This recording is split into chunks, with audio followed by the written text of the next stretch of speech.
Di ba Louis Vuitton yun? Yun. Yung box na yun, no? Tama? Yan ba yung LV?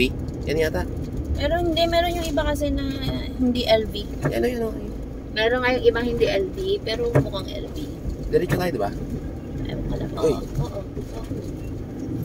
Oo, diretso. Jaren Baben. LV. Social to ano.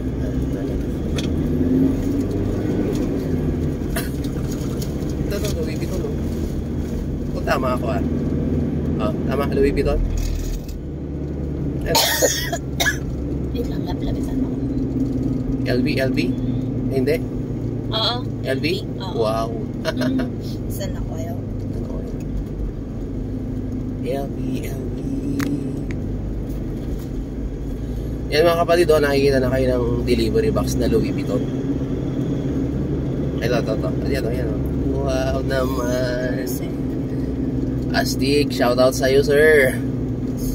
Ingat po kayo. Lapitan natin. Ewan. Only in the Philippines mga kapatid, pinakamahal na brand, no, ng bag ng mga kababaihan. Ginagawang pang delivery ng we are not sure kung pang pagkain to or kung ano. Yan, basta nakikita nyo yan, Louis Vuitton. Only in the Philippines.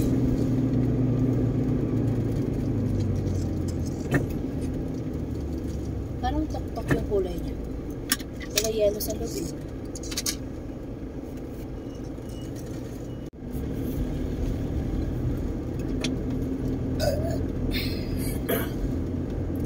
Louis Vuitton. Yan ba yung pinakamayamang bag? Hindi. Overrated yan. Overrated lang. Oo, hype lang. Pero ano yung sa tingin mo pinaka-mahal? Usapan dito, pinaka-mahal, ha? Chanel. Overrated din. Overrated din. Pati mga Gucci.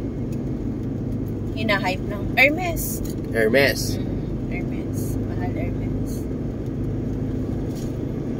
Nabulin natin si Louis Vuitton. Si Tory Burberry. Mahal yung mga yan.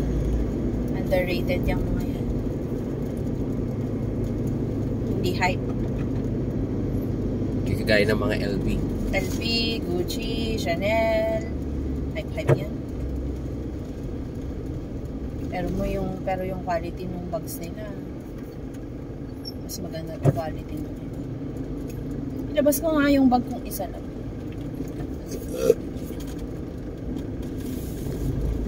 Ito, Tory Burch.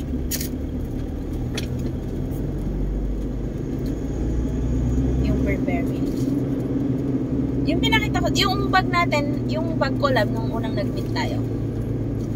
Wow naman, talaga naman. That is around 77,000 pesos. So welcome to San Fernando. Sinusundan pa rin natin si Louis Vuitton. Delivery box.